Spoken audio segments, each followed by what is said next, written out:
Assalamualaikum warahmatullahi wabarakatuh. Salam sejahtera untuk kita semua. Kembali di channel YouTube saya. Hari ini saya akan membahas materi pertemuan ke-12 di mata kuliah Software Engineering atau yang biasa disebut dengan rekayasa perangkat lunak.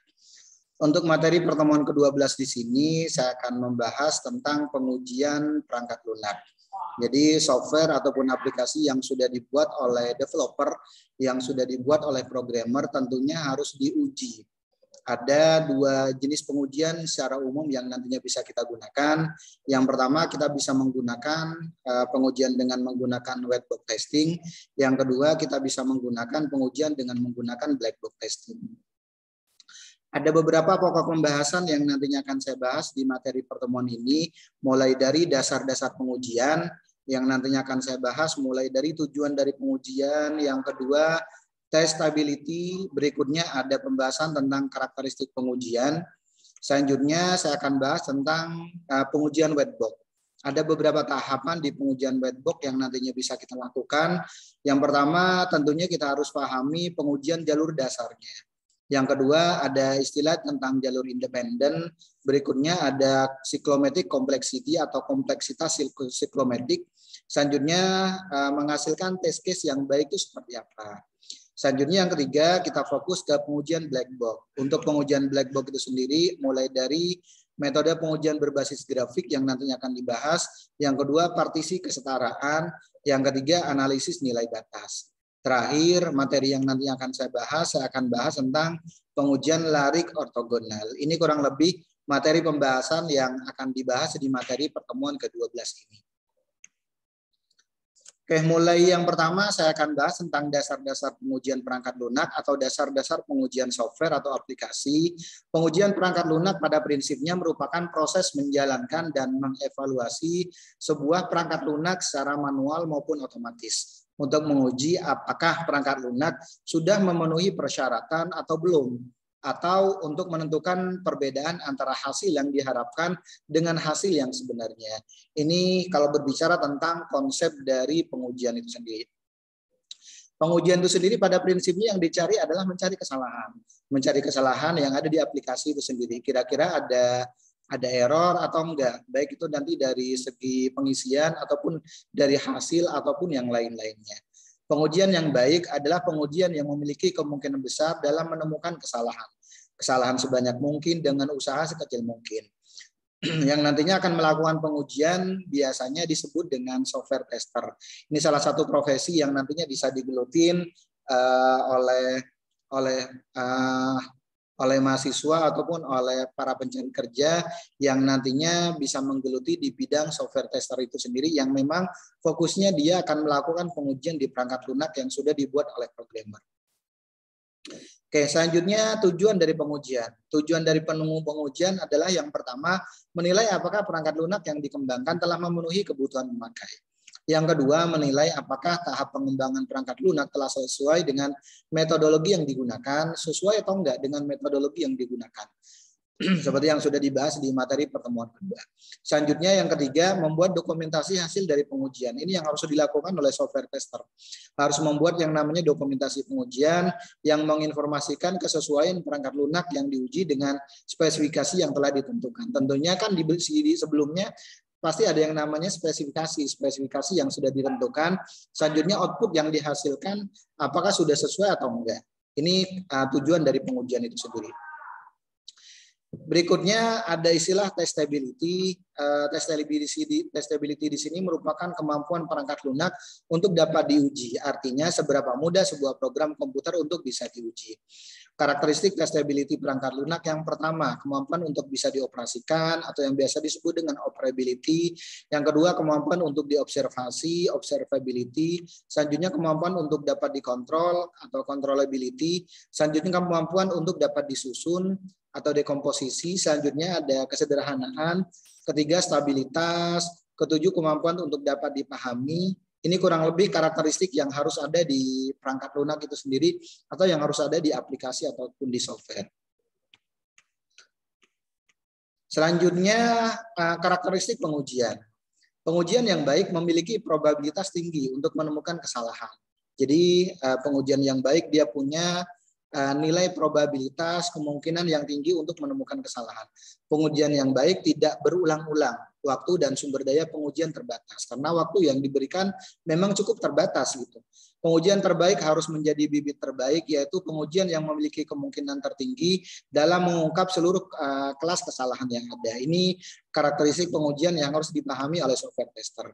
Pengujian yang baik tidak terlalu sederhana atau tidak terlalu rumit. Ini kalau berbicara tentang karakteristik dari pengujian yang keempat. Yang kedua, kita fokus ke pengujian white box. Pengujian white box di sini bisa disebut dengan kotak kaca atau glass box testing. Merupakan sebuah filosofi perancangan test case yang menggunakan struktur kontrol. Biasanya lebih ke percabangan atau contohnya perulangan. Test case pada white box biasanya yang pertama menjamin bahwa semua jalur independen di dalam modul telah dieksekusi sedikitnya satu kali. Yang kedua, melaksanakan sebuah keputusan logis pada sisi benar atau salah. Oke, ini kalau berbicara tentang test case pada white box testing. Melaksanakan semua keputusan logis pada sisi benar dan salah. Yang ketiga, melaksanakan semua perulangan atau looping yang memenuhi semua batas operasional. Yang keempat, melakukan struktur data internal untuk memastikan kebenarannya. Ini 4 test case pada white box yang nantinya bisa kita lakukan. Jadi salah satunya yang nantinya akan kita lihat dari keputusan logisnya, dan nanti kita bisa lihat dari code generation-nya. Oke, yang pertama pengujian jalur dasar atau yang biasa disebut dengan basis path testing. Maksudnya teknik pengujian yang memungkinkan perancangan test case untuk menurunkan ukuran kompleksitas logis dari suatu rancangan prosedural dan menggunakan ukuran ini sebagai pedoman untuk menentukan rangkaian dasar dari jalur eksekusi. Test case diturunkan untuk menguji rangkaian dasar yang dijamin untuk mengeksekusi setiap pernyataan dalam program. Setidaknya satu kali selama nanti pengujian, ini yang harus dilakukan. Menggambarkan arus kontrol logis dengan menggunakan nanti notasi yang bisa kita gunakan. Kita bisa menggunakan notasi grafik alir atau yang biasa disebut dengan flow graph. Ini untuk pengujian jalur dasar. Berikutnya notasi jalur grafik alir yang nantinya bisa kita gunakan. Notasi sederhana untuk merepresentasikan aliran kontrol logis. Lingkaran mewakili pernyataan kode program. Jadi nanti ada simbol yang nantinya bisa kita gunakan. Yang pertama biasa disebut dengan lingkaran yang biasanya mewakili pernyataan kode program. Selanjutnya notasi flow graph seperti gambar di bawah ini. Jadi ada lingkaran dan ada panah gitu. Ada istilah not dan ada edge. Ini yang nantinya bisa kita lakukan. Kalau yang sequence contohnya seperti ini. Kalau yang if berarti kan biasanya ada percabangan. Kalau while seperti apa nanti dia arahnya ke looping. Selanjutnya until pun sama arahnya ke looping. Selanjutnya case ini untuk percabangan. Oke, untuk menggambarkan flow graph dengan merepresentasikan perancangan prosedural seperti gambar berikut contohnya. Kita bisa menggunakan yang A, nanti yang pertama contohnya kita bisa buat flowchart-nya, baru kita bisa buat flow graph-nya. Atau nanti kita bisa langsung ke flow graph-nya yang nantinya bisa kita lakukan. Oke, ada dua gambar yang nantinya ada di flow graph itu sendiri. Yang pertama ada not, biasanya disimbolkan dengan simbol, yang biasanya nanti akan disimbolkan dengan lingkaran. Selanjutnya ada edge yang nantinya akan disimbolkan dengan tanda panah. Contohnya, ini ada berapa tanda panah. Selanjutnya ada berapa not. Ini yang nantinya akan kita lakukan dan harus kita hitung nantinya. Kalau seumpamanya kita akan lanjutkan ke cyclomatic complexity-nya. Lingkaran menunjukkan simpul atau yang biasa disebut dengan not merupakan satu atau lebih pernyataan prosedural. Selanjutnya panah biasa disebut dengan edge atau link merupakan aliran kendali. Area yang dibatasi oleh edge dan not disebut dengan region. Jadi ada area yang dibatasi oleh edge dan not nanti disebut dengan region.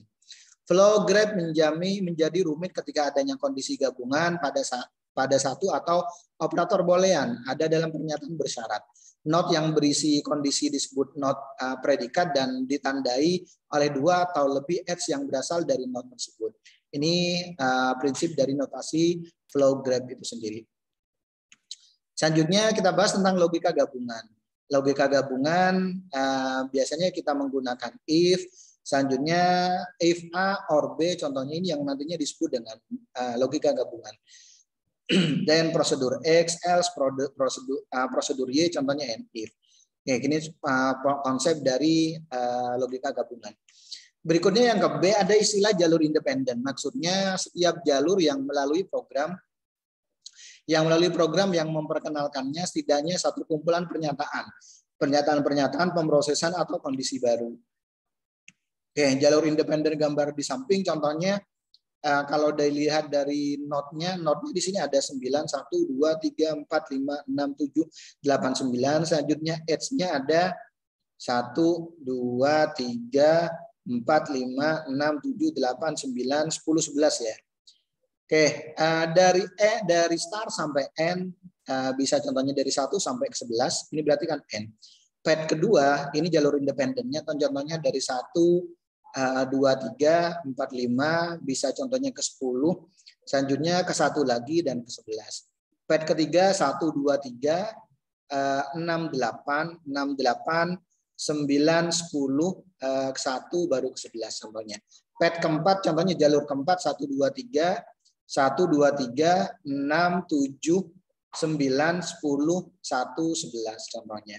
Pad 1, 2, 3, 4, 5, 10, 1, 2, 3, 6, 8, 9, 10, 1, 11 tidak dianggap jalur independen karena tidak melintasi setiap edge yang baru. Ini untuk yang 1, 2, 3, 4, 5, 10, 1. Selanjutnya 2, 3, 6, 8, 9, 10, 1, 11 tidak dianggap jalur independen. Kenapa? Karena tidak melintasi setiap edge yang baru. Pad 1 sampai dengan 4 merupakan basis set. 1 sampai 4 di sini disebut dengan basis pad. Ini istilah yang ada di jalur independen itu sendiri untuk pengujian white box testing. Selanjutnya ada kompleksitas siklometrik atau cyclometric complexity, metrik perangkat lunak yang menyediakan ukuran kuantitatif dari kompleksitas logis suatu program. Perhitungan kompleksitas siklometrik contohnya yang pertama jumlah daerah-daerah region atau flow graph yang berhubungan dengan kompleksitas siklometrik.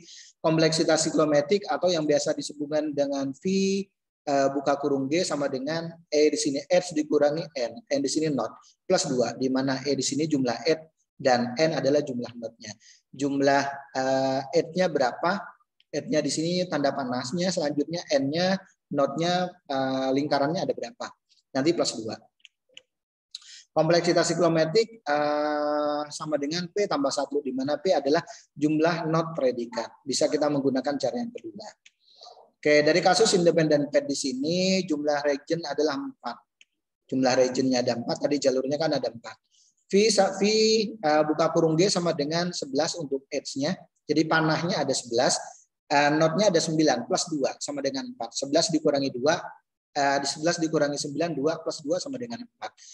V buka kurung G sama dengan 3. 3 not predikat, ada 3 not predikat plus 1 sama dengan 4. Jadi kompleksitas siklometriknya adalah 4. Ini kalau kita pengen menghitung yang namanya siklometrik kompleksitinya. Oke, selanjutnya menghasilkan test case, diberikan pseudocode contohnya seperti yang ada di depan ini, berarti kita bisa ambil dari pseudocode-nya contohnya. Di sini menggunakan do while record, masih ada baca record. Selanjutnya yang kedua, if record ke 1 sama dengan 0, then proses record.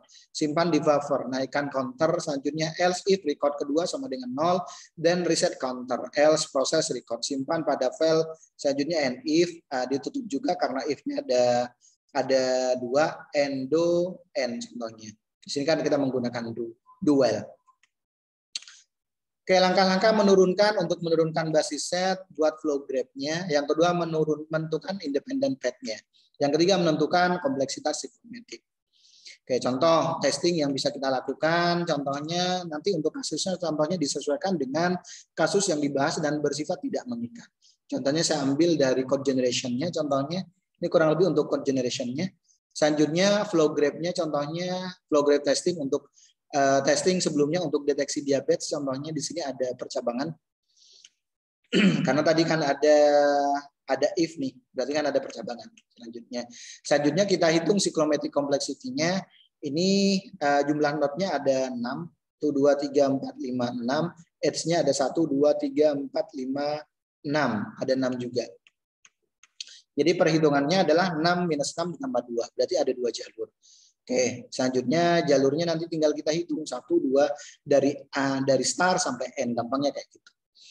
Berikutnya pengujian struktur kontrol, pengujian kondisi. Pengujian kondisi merupakan metode perancangan test case yang menguji kondisi logis yang terdapat dalam modul program.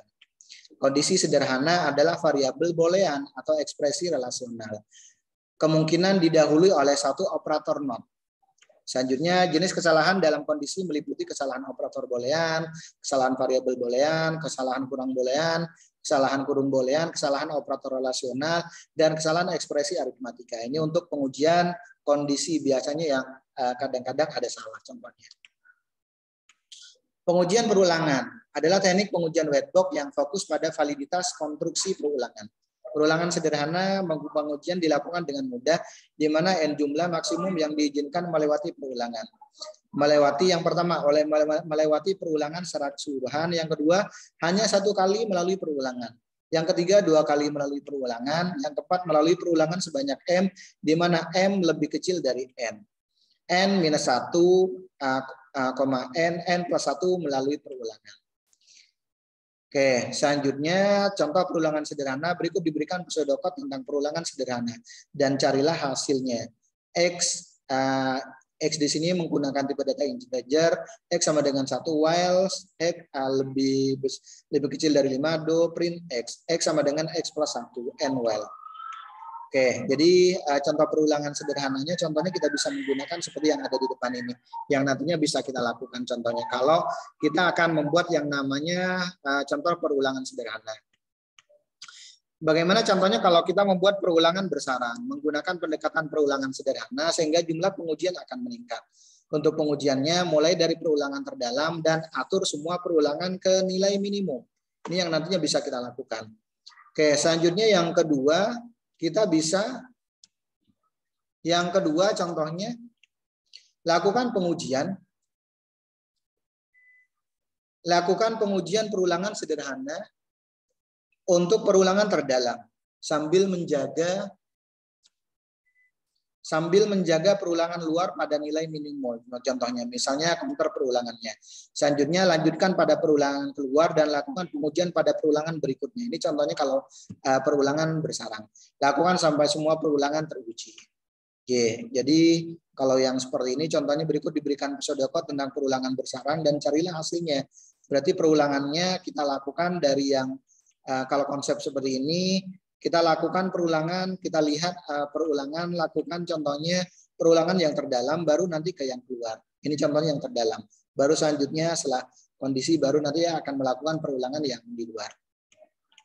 Perulangan terangkai, pengujian menggunakan pendekatan perulangan sederhana bila masing-masing perulangan independen. Tapi bila 2 perulangan dirangkai dan counter perulangan 1 digunakan sebagai harga awal perulangan 2, maka perulangan tersebut menjadi tidak independen dan direkomendasikan ke perulangan bersarang nantinya. Ini contohnya untuk yang perulangan terangkai. Perulangan tak terstruktur, kapan saja memungkinkan perulangan didesain kembali agar mencerminkan penggunaan konstruksi pemrograman terstruktur. Oke, selanjutnya yang ketiga kita fokus ke pengujian black box. Maksudnya disebut juga pengujian perilaku. Pengujian black box memungkinkan untuk dibuat beberapa kumpulan kondisi input yang akan dilakukan semua kebutuhan fungsional untuk program. Kalau yang black box di sini biasanya lebih simpel kalau dibandingkan dengan yang white box. Kategori kesalahan pada pengujian black box, fungsi yang salah saat hilang contohnya. Kesalahan antar muka, kesalahan struktur data atau akses basis data eksternal, kesalahan perilaku atau kinerja. Yang kelima, kesalahan inisialisasi dan penghentian. Metode pengujian berbasis grafis. Langkah-langkah pengujiannya memahami objek-objek yang dimodelkan dalam perangkat lunak dan penghubung yang menghubungkan objek-objek tersebut. Yang kedua, menentukan serangkaian pengujian yang memastikan bahwa semua objek memiliki hubungan satu sama lainnya seperti yang diharapkan. Contoh, not direpresentasikan sebagai lingkaran, hubungkan direpresentasikan dengan anak panah contohnya. Hubungan satu arah atau direct link bahwa hubungan bergerak hanya satu arah. Hubungan 2 arah atau hubungan simetris bahwa hubungan berlaku 2 arah. Hubungan paralel digunakan ketika ada sejumlah hubungan yang berbeda yang dibangun di antara not grafik. Yang kedua, kita bisa menggunakan berikutnya ada yang namanya partisi kesetaraan atau yang biasa disebut dengan equivalence partition. Maksudnya, Metode pengujian black box yang membagi data input program ke dalam kelas-kelas data dari test case input dari test case yang dapat diturunkan. Sebuah kelas kesetaraan merepresentasikan keadaan valid atau tidak valid dari kondisi inputnya. Contoh kesalahan terhadap semua data karakter yang mungkin mengharuskan hanya test case sebelum kesalahan umum nanti teramati. Oke, kelas kesetaraan dapat didefinisikan contohnya jika kondisi input menspesifikasikan rank, satu kelas kesetaraan yang valid dan dua kelas kesetaraan yang tidak valid didefinisikan. Jika kondisi input membutuhkan nilai tertentu, satu kelas kesetaraan yang valid dan dua kelas kesetaraan yang tidak valid nanti didefinisikan. Jika kondisi input menspesifikasikan anggota dari himpunan, satu kelas kesetaraan yang valid dan dua kelas kesetaraan yang tidak valid nanti didefinisikan. Jika kondisi input adalah boolean, satu kelas kesetaraan yang valid dan dua kelas kesetaraan yang tidak valid nanti ditentukan. Contoh pengujian equivalent partitioning, ketentuan diskon 20% untuk pembelian barang sejenis sebanyak 2 dan diskon 30% untuk pembelian barang sejenis sebanyak 3 atau lebih. Oke, test case-nya seperti apa? Nanti user mengisi jumlah barang sama dengan 1. Nanti kita bisa buat contohnya tabel seperti ini, hasil yang diharapkan seperti apa, hasil yang diperoleh, keterangannya apa. Jadi test case-nya hasil yang diharapkan, hasil yang diperoleh apakah sesuai atau tidak, gampangnya kayak gitu. Yang ketiga, analisis nilai batas. Merupakan teknik perancangan test case yang melengkapi partisi kesetaraan dengan fokus pada kondisi input dan juga akan menghasilkan output. Banyak kesalahan terjadi pada kesalahan input. Analisis nilai batas atau boundary value analysis mengizinkan untuk menyeleksi kasus uji yang menguji batasan nilai output. Nilai input. Boundary value analysis merupakan komplement dari equivalent partitioning, lebih memilih pada elemen-elemen di dalam kelas equivalent pada bagian sisi batas dari kelas itu sendiri. Ada beberapa pedoman di BVI itu sendiri. Jika kondisi input menspesifikasikan rank yang dibatasi oleh nilai A dan B, test case harus dirancang dengan nilai A dan B, dan hanya di atas dan di bawah nilai A dan B. Yang kedua, jika kondisi input menspesifikasikan sejumlah nilai, test case harus dikembangkan untuk menguji jumlah minimum dan maksimumnya. Terapkan pedoman 1 dan 2 untuk kondisi input. Jika struktur data program internal memiliki batas-batas yang telah ditentukan, pastikan untuk merancang test case untuk menguji struktur data pada batasnya. Oke, contoh pengujian BVA yang nantinya bisa kita lakukan. Jika sistem menampilkan jumlah stok barang adalah N, maka contohnya apa yang harus dilakukan? Contohnya, test case contohnya user mengisi stok sama dengan 0. Hasil yang diharapkan, sistem tidak merespon transaksi dan memberikan umpan balik. Hasil yang diperoleh apa? Sistem menampilkan pesan bahwa jumlah pembelian harus diisi. Ini maksudnya nanti kesimpulannya ada berhasil. Dan seterusnya contohnya. Oke, catatan sebaiknya tidak menuliskan sesuai harapan pada kolom ini. Yang ini nih. Oke, pengujian larik ortogonal yang keempat. Dapat diterapkan untuk masalah-masalah di mana input domain relatif kecil tapi terlalu besar untuk mengakomodasi pengujian yang lengkap. Bermanfaat dalam menemukan kesalahan yang terkait dengan logika yang salah dalam komponen perangkat lunak. Oke, contoh seperti yang ada di depan ini aplikasinya, contohnya ada email, ada logo, email, password, login, dan cancel. Jika rancangan aplikasi untuk login seperti gambar di atas, maka black box testing dapat dibuat berdasarkan beberapa kondisi input. Berarti ada 5 kondisi. Contoh pengujian keamanan pada user login, contohnya yang pertama user tidak mengisi username atau password. Hasil yang diharapkan apa, hasil yang diperoleh apa, dan seterusnya. Berarti minimal ada 5 test case ini yang nantinya bisa kita lakukan. Oke, ini contoh untuk yang terakhir, pengujian larik ortogonal yang nantinya bisa kita lakukan. Oke, demikian penjelasan dari materi pertemuan ini. Mohon maaf kalau ada kata-kata yang kurang berkenan. Saya akhiri. Assalamualaikum warahmatullahi wabarakatuh dan salam sehat untuk kita semuanya.